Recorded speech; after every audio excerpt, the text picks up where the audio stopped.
मुख्यमंत्री मैया समान योजना के तहत कल जब मैं अपने पंचायत भवन में सीएससी आईडी को लेकर बहुत सारे लोगों का आवेदन कर रहा था, तो बहुत सारे केस मेरे सामने आया कि बहुत सारे लोगों का राशन कार्ड में नाम ही नहीं है।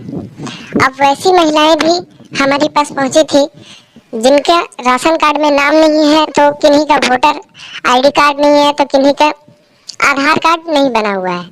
तो आज के इस वीडियो में मैं बात करने वाला हूं कि अगर आप मुख्यमंत्री मैया समान योजना का लाभ लेना चाहते हैं और अगर आपका राशन कार्ड नहीं है, वोटर आईडी कार्ड नहीं है, या सिंगल बैंक अकाउंट नहीं है, या फिर आपका बैंक अकाउंट जो केवाईसी मांगा जा रहा है वो नहीं है, तो आप कैसे इस योजना का लाभ ले सकते हैं और कैसे आप अपना राशन कार्ड में नाम जुड़वा सकते हैं।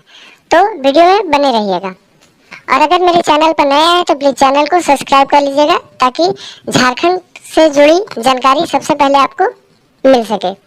तो चलिए बिना देर किए बात करते हैं।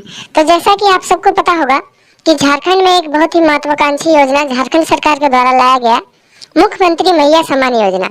इस योजना के तहत झारखंड की जितनी भी सारी महिलाएं जो आर्थिक रूप से कमजोर हैं, उन सभी को आर्थिक सहायता देने के लिए झारखंड सरकार की ओर से 12,000 रुपये वर्ष में और 1,000 रुपये महीना सभी महिलाओं को आर्थिक सहयोग मिलेगी।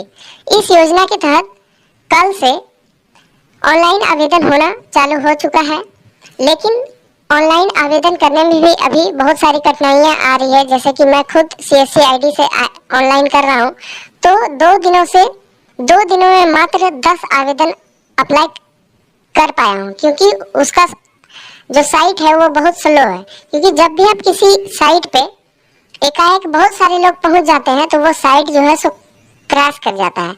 तो आपको लोगों भी अगर कैफे से ऑनलाइन करवा रहे हैं तो अभी परेशान मत होइए, अभी 10 दिनों का समय है, अभी बहुत समय है, आप लोग आराम से करवाइए। उससे पहले ये जान लीजिए कि अगर आपके राशन कार्ड में नाम नहीं है और आपके घर में कोई महिला है या आपकी बहन है और उनको इस योजना का लाभ लेना है, तो वो कैसे इस योजना का लाभ ले सकते हैं।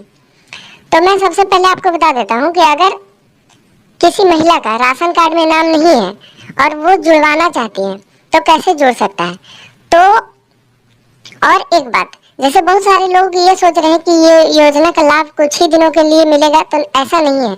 अभी सिर्फ कैंप लगाकर जितना आवेदन हो सकता है उतना लिया जा रहा है, लेकिन इस योजना का लाभ हमेशा इसका फॉर्म अप्लाई होते रहेगा। जैसा कि आप अपने स्क्रीन पर देख पा रहे हैं, सरकार आपके द्वारा जो कार्यक्रम लगता है, यानी कि जो कैंप के माध्यम से सभी आवेदनों का अप्लाई किया जाता है आपके पंचायत भवन में, तो उसका भी जो है सो 30 अगस्त से 15 सितंबर तक झारखंड के सभी पंचायतों में फिर से एक बार सरकार आपके द्वारा कार्यक्रम का कैंप लगने वाला है। तो आप इस योजना का लाभ वहां भी ले सकते हैं, क्योंकि उस कैंप में भी इस योजना का फॉर्म भरा जाएगा। तो आप लोग सबसे पहले हड़बड़ाएं नहीं। तो राशन कार्ड में हम बात कर रहे थे कि राशन कार्ड में नाम कैसे जुड़वा, तो आप जो है सो अपने नजदीकी साइबर कैफे से राशन कार्ड में नाम जुड़वा सकते हैं जाकर, और नाम जुड़ने में लगभग 1 महीने का समय लग जाएगा। तो अपना नाम जुड़वा कर उसके बाद इस फॉर्म को अप्लाई करें।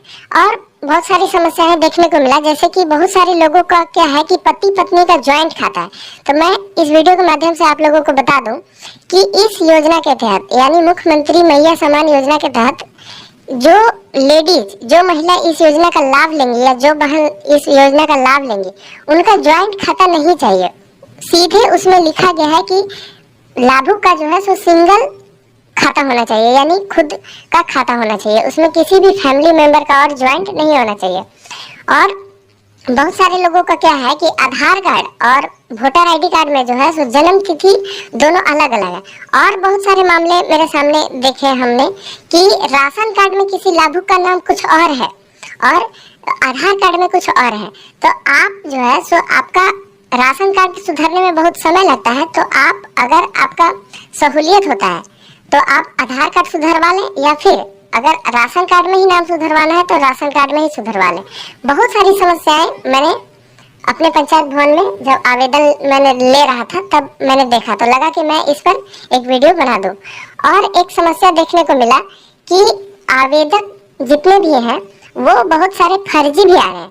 तो एक बात इस वीडियो के माध्यम से आप समझ लीजिए कि इसमें इतना ज़्यादा चेक हो रहा है आवेदन कि आप फर्जी तरीके से आप कुछ कर ही नहीं पाएंगे, क्योंकि आधार कार्ड से सारा कुछ बायोमेट्रिक हो रहा है।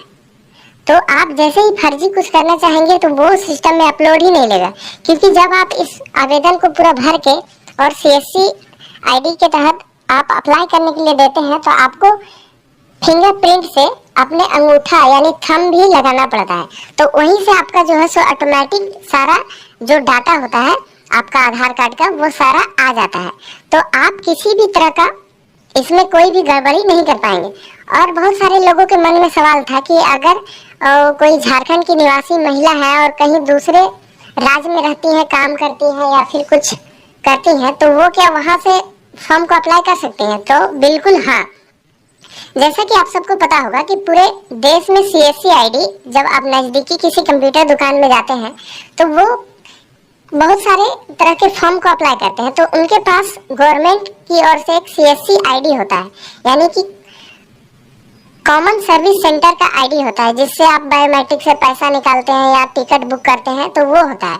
तो उसके माध्यम से आप जो है सो ऑनलाइन सबसे पहले मैंने जैसे बताया है पिछले वीडियो में, आप जाकर देख लीजिएगा, फॉर्म को भर लीजिएगा। फॉर्म को भरने के बाद आप नज़दीकी साइबर कैफे में जाके और वहां से बायोमेट्रिक के माध्यम से, क्योंकि इसका पोर्टल जो ऑनलाइन लॉन्च किया गया है उसमें भी ये बताया गया है कि आप किसी भी अपने नज़दीकी CSC केंद्र यानी कि ग्राहक सेवा केंद्र से, जहां से आप किसी को ऑनलाइन पैसा भिजवाते हैं या फिर निकालते हैं फिंगरप्रिंट से, आधार कार्ड से, वहां से भी इसका आवेदन कर सकते हैं।